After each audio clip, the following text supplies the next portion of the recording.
Hello students, welcome to my YouTube channel CSIP Tutorials. I am Purnima PGT Computer Science in Kendra Vidyalaya Sangathan. Today we are going to start a very important topic of our syllabus, that is functions. Now before getting into the details of functions, how we design them, how we use them, etc., etc., the very first thing that we need to understand is why is the concept of functions? What is the need of it, right? Like if I define functions, so the very basic definition is it is a set of instructions to perform some specific task. Now you will say कि ma'am ये तो programme की भी definition है, programme को भी अगर हम डिफाइन करेंगे तो हम यही कहेंगे that it is a set of instructions to perform some specific task. तो फिर फंक्शंस में और प्रोग्राम्स में डिफरेंस क्या है and why we need them, why we need functions. ठीक है, तो इस कंसेप्ट को समझने के लिए हम एक छोटा सा एग्जाम्पल ले लेते हैं. Like you all are going to some school and in schools we have different modules.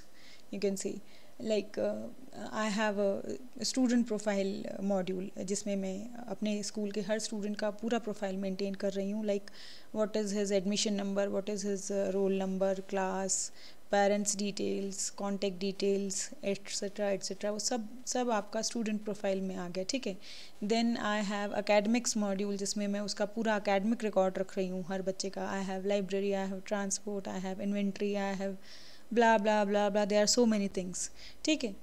तो जब इन सभी चीज़ों को अगर मैं मैनेज करूँगी तो one person can not handle this completely.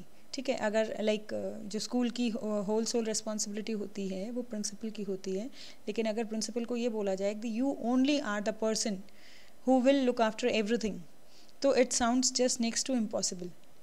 नहीं पॉसिबल है. The principal is having a team with him. Like उसके पास सब्जेक्ट टीचर्स हैं, he is having librarians, he is having other staff, बहुत सारी चीज़ें, बहुत सारे लोग होते हैं ना. एंड देन एवरी मॉड्यूल जो है उसके लिए कोई ना कोई पर्सन रिस्पॉन्सिबल रहता है. हर मतलब बेसिकली क्या कर रहे हैं, जब मैं स्कूल को मैनेज कर रही हूँ, उसकी डेली एक्टिविटीज़ को मैनेज कर रही हूँ, तो हम एक बिग टास्क को छोटे छोटे पोर्शंस में डिवाइड कर रहे हैं and for every single portion some person is responsible. जो वो छोटी छोटी जो इंडिविजुअल टास्क हैं उनको कैरी आउट करने की रिस्पॉन्सिबिलिटी हम किसी ना किसी को दे देते हैं and then gradually we combine everything to make up the entire system, right. तो इसी तरीके से अगर मैं इसको अब थ्रू प्रोग्रामिंग करना चाहूँ, लाइक मेरे को कोई बोलता है कि design a software application for our school, school को पूरा का पूरा मुझे ऑटोमेट करना है और उसके लिए एक सॉफ्टवेयर एप्लीकेशन बना दो. तो अगर अब मैं एक प्रोग्राम में कोडिंग शुरू करूँ और उसी प्रोग्राम में सब कुछ मैं सोचूं कि इसी के अंदर पूरी कोडिंग होगी, तो उस प्रोग्राम की कॉम्प्लेक्सिटी बहुत बढ़ जाएगी, बहुत ज़्यादा एक तरीके से आप कह लीजिए कि खिचड़ी बन जाएगी उसमें हर चीज़ की, और उसको मैनेज करना ऑलमोस्ट इम्पॉसिबल हो जाएगा. तो प्रोग्रामिंग में भी फिर मैं क्या करूँगी, जब मैं उस सॉफ्टवेयर एप्लीकेशन को डिज़ाइन करूँगी तो मैं क्या करूँगी कि I will divide it into small parts. ठीक है. जो मेरी कंप्लीट जो बिग टास्क है उसको छोटे छोटे पोर्शंस में डिवाइड कर दूँगी एंड एवरी पोर्शन जो है उसके लिए सेपरेट कोडिंग होगी और फिर ग्रेजुअली उन सेपरेट कोडिंग्स को मैं कंबाइन करूँगी to make up the entire software, right. तो अब यहाँ से ही हमारा कंसेप्ट आता है फंक्शंस का, कि जब मैं एक बिग टास्क को स्मॉल पोर्शंस में डिवाइड करती हूँ और उन स्मॉल पोर्शंस को कैरी आउट करने के लिए जो मैं कोडिंग करती हूँ, दे आर बेसिकली मॉड्यूल्स. और वो मॉड्यूल्स क्या होते हैं, वो इंडिविजुअल फंक्शंस भी हो सकते हैं and they can be combination of individual functions depending upon the need. ठीक है. लाइक अगर मैं अकेडमिक्स की बात करूँ, अकेडमिक्स में भी ये मेरा एक मॉड्यूल हो गया, तो उसमें फिर मेरा हाफ ईयरली का रिजल्ट है, फाइनल एग्जाम का रिजल्ट है, जो बीच में पीरियडिक टेस्ट हो रहे हैं उनका रिजल्ट है, हर सब्जेक्ट का इंडिविजुअल रिजल्ट है, उनकी फिर आपस में क्या वेटेज रहेगी, किस तरीके से फाइनल रिजल्ट कैलकुलेट होगा. तो इसमें हो सकता है कि मैं छोटे छोटे बहुत सारे फंक्शंस यूज़ कर लूँ और उन सब फंक्शंस को कंबाइन करूँ to generate the final result. ठीक है. तो ये जो मैं छोटे छोटे मॉड्यूल्स जो डिज़ाइन कर रही हूँ, जो मेरी कंप्लीट सॉफ्टवेयर का एक पार्ट है, वहाँ पर मेरा कंसेप्ट आता है फंक्शंस का, कि बेसिकली फंक्शन भी वही है जो प्रोग्राम है, लेकिन वो मेन प्रोग्राम का एक पार्ट है, एक सब पार्ट है, ठीक है। It is not the main program, right. तो अब हम डेफिनेशन देख लेते हैं इसकी कि what is a function. It is a sub program set of instructions obviously which perform some specific task, और ये जो टास्क जो मेरा फंक्शन परफॉर्म कर रहा है is part of the main task which is generally design to reduce the size and complexity of the main program. Purpose क्या होता है फंक्शन का, कि फंक्शन की हेल्प से फिर जो मेरी एक जो बिग टास्क होती है जो बहुत अपने आप में बहुत कॉम्प्लेक्स है, उसका साइज़ और उसकी कॉम्प्लेक्सिटी को मैं रिड्यूस कर देती हूँ by using functions, right? So when we are going to study about functions, we are basically going to discuss the following things: function definition, function call, arguments to the function and return value of the function। और ये सारी चीज़ें होती क्या हैं? Function definition वो होती है जहाँ पर मैं डिफ़ाइन करती हूँ कि जो मेरी सब टास्क है वो सब टास्क क्या है और उसको मैं किस तरीके से कैरी आउट करूँगी, वो मेरा फंक्शन डेफिनेशन में आ जाता है, ठीक है। फिर जब मैं इस फंक्शन डेफिनेशन को अपने मेन प्रोग्राम में यूज़ करूँगी तो वहाँ पर मेरे फंक्शन कॉल का कंसेप्ट आ जाता है, और जब मैं वो टास्क एक्चुअली परफॉर्म करवा रही हूँ उस टाइम पे मैं फंक्शन को जो इनपुट डेटा दूँगी वो मेरी आर्ग्यूमेंट लिस्ट हो जाएगी, और जो मुझे फंक्शन से आउटपुट मिलेगा वो मेरा रिटर्न वैल्यू हो जाएगी, राइट। तो ये डायग्राम अगर बहुत ज़्यादा आपको नहीं समझ में आया तो घबराइए नहीं, अभी हम आगे डिस्कस करेंगे and you will get to know everything, ठीक है। तो सबसे पहले हम डिस्कस करते हैं फंक्शन डेफिनेशन। फंक्शन डेफिनेशन का सिंटेक्स क्या है, general syntax. I will start with the keyword def, ठीक है, def for definition. Then function name आ जाएगा आपका। Function name is nothing but an identifier. जैसे वेरिएबल नेम आपका एक आइडेंटिफायर होता है, सेम वे फंक्शन नेम भी एक आइडेंटिफायर होता है, right. Then within the simple brackets I will give my argument list, जो भी मुझे इनपुट देना है फंक्शन को। जैसे मेरे को अगर रिज़ल्ट कैलकुलेट करवाना है तो जो इंडिविजुअल सब्जेक्ट्स का जो रिज़ल्ट है वो मैं एज इनपुट दूंगी, ठीक है। देन कॉलॉन्स से आप ये फंक्शन, ये पूरी की पूरी स्टेटमेंट जो है इसको हम फंक्शन हेडर बोलते हैं। तो कॉलॉन पे आपकी फंक्शन हेडर जो है वो ख़त्म हो जाएगा। And then with next indent, मतलब जैसे हमने लूप्स में भी देखा, इफ एल्स में भी देखा कि जो हमारा सब कोड ब्लॉक है वो नेक्स्ट इंडेंट पे शुरू होता है, तो सिमिलरली फंक्शन डेफिनेशन भी नेक्स्ट इंडेंट पे शुरू होगी। और यहाँ पूरी आपकी फंक्शन बॉडी आ जाएगी। फंक्शन बॉडी बेसिकली क्या होता है कि जो मैं सब टास्क कैरी आउट करवा रही हूँ उसके लिए जो इंस्ट्रक्शंस मुझे कंप्यूटर को देनी है, they make up the function body, right. Then जो भी आउटपुट जनरेट हुआ है उसको रिटर्न करना है, वो रिटर्न स्टेटमेंट में आपका आ जाएगा। यहाँ पर हम एक एग्जाम्पल देख रहे हैं, मैंने एक क्यूब रूट कैलकुलेट करवाया एक नंबर का, ठीक है। तो ऑब्वियसली नंबर को मैं एज इनपुट दूंगी और क्यूब रूट जो है वो मेरा रिटर्न होगा। This is function designed to calculate cube root of a number and return the result, ठीक है। Calculate and return the cube root of the number, ठीक है। तो डेफ क्यूब रूट ए मेरा इनपुट हो गया, देन कॉलॉन्स आ गए आपके। सी मैंने एक वेरिएबल लिया है जिसके अंदर मैंने क्यूब रूट कैलकुलेट करवा के उसकी वैल्यू डाली, एंड देन मैंने सी को रिटर्न किया है। तो सिंपल सी चीज़ है, यहाँ पे डेफ आपका कीवर्ड हो गया। This is your function name, this is your argument, this is your loop body, ठीक है। अब लूप बॉडी में बस एक ही इंस्ट्रक्शन है, फिर आपका रिटर्न स्टेटमेंट है जिसमें आपकी ये सी जो है आपकी रिटर्न वैल्यू होगी। तो बहुत सिंपल है फंक्शन डेफिनेशन, ठीक है। यहाँ पे एक बात ध्यान रखना कि ये जो मैं आर्ग्यूमेंट दे रही हूँ और जो मैं रिटर्न कर रही हूँ value, it is not necessary कि every time I need to give the argument और every time I need to return the value. It depends upon the situation, the task, और वो ही उसी के अकॉर्डिंग फिर डिसाइड होगा कि मेरे को आर्ग्यूमेंट लेनी है या नहीं लेनी है और कुछ रिटर्न करना है या नहीं करना है, ठीक है। And this argument list can have one argument, can have multiple arguments, can have no argument, ठीक है। So moving on, then I have ये अब जैसे मैंने फंक्शन को डिफाइन कर दिया इधर, राइट। अब ये जो आप देख रहे हो ब्लू लाइन से जो अंडरलाइन है, this is known as your function call statement, ठीक है। फंक्शन कॉल स्टेटमेंट में क्या आ जाता है, function name and argument list, right. अब आप बोलोगे यहाँ पे आर्ग्यूमेंट ए है और यहाँ पे आर्ग्यूमेंट नम है, तो व्हाट इज़ दिस? तो देखो बेसिकली हम कर क्या रहे हैं, ये तो फंक्शन डेफिनेशन हो गई, ये आपको समझ में आ ही गया है।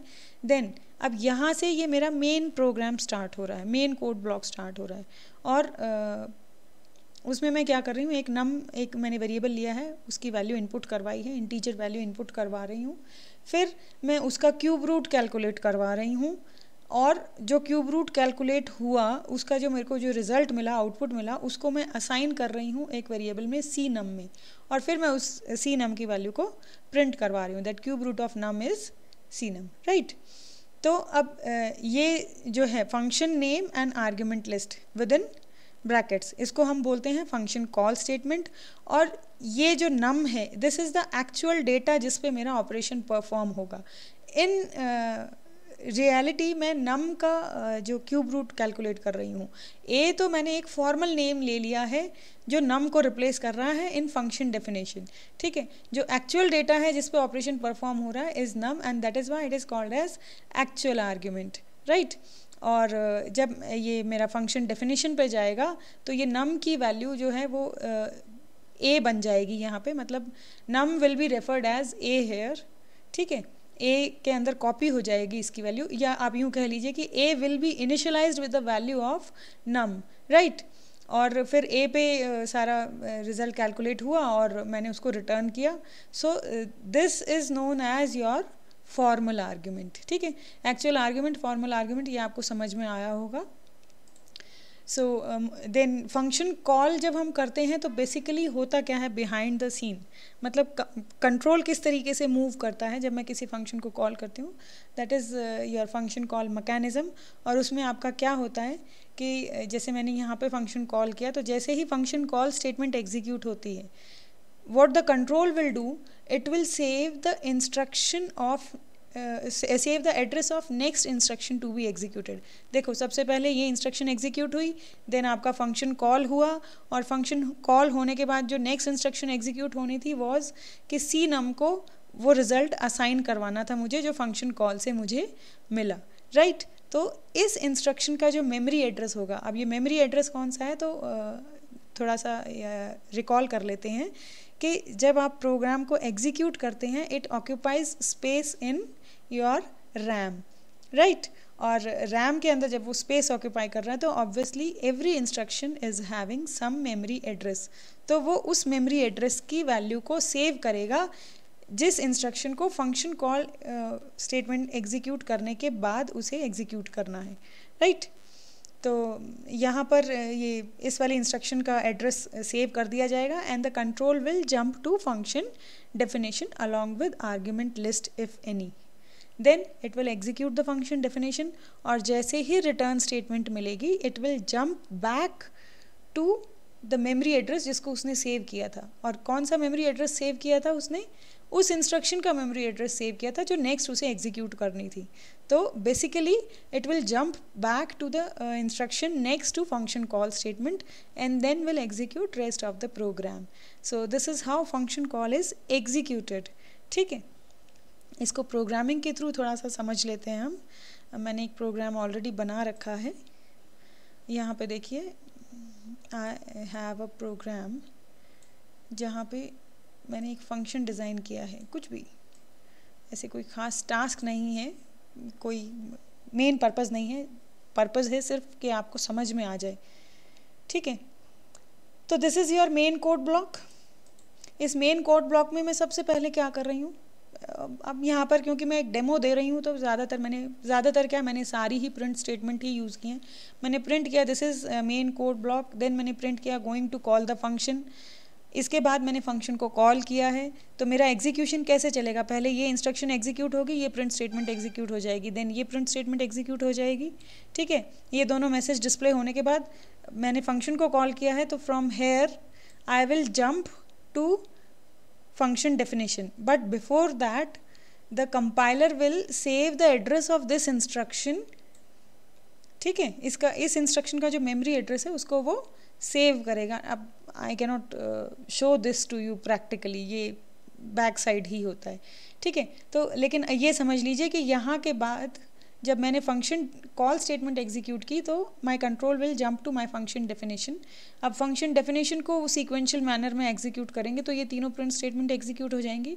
After these two print statement, these 3 print statement will be executed, और जैसे ही मुझे रिटर्न स्टेटमेंट मिलेगी तो I will return to the memory address जो मैंने सेव किया था, और मैंने इस इंस्ट्रक्शन का मेमोरी एड्रेस सेव किया था। तो नेक्स्ट अब मेरी ये वाली इंस्ट्रक्शन एग्जीक्यूट होगी, मेरी ये प्रिंट हो जाएगा फंक्शन डेफिनेशन ओवर, और उसके बाद ये प्रिंट हो जाएगा and then the program is over. इसको रन करके देख लेते हैं। देखो अब जिस तरीके से मैंने बोला था, this is main code block, सबसे पहले वही प्रिंट हुआ, उसके बाद going to call the function वो प्रिंट हो गया, then now executing function definition वो प्रिंट हो गया, वेलकम टू फंक्शन डेफिनेशन वो प्रिंट हो गया, returning back to the main block ये प्रिंट हो गया। देन फिर मैं मेन ब्लॉक पे आ गई, function definition over, I am inside main code block again. ठीक है, तो this is how your function call is executed behind the scenes. I hope this would be clear to you now. Thank you so much.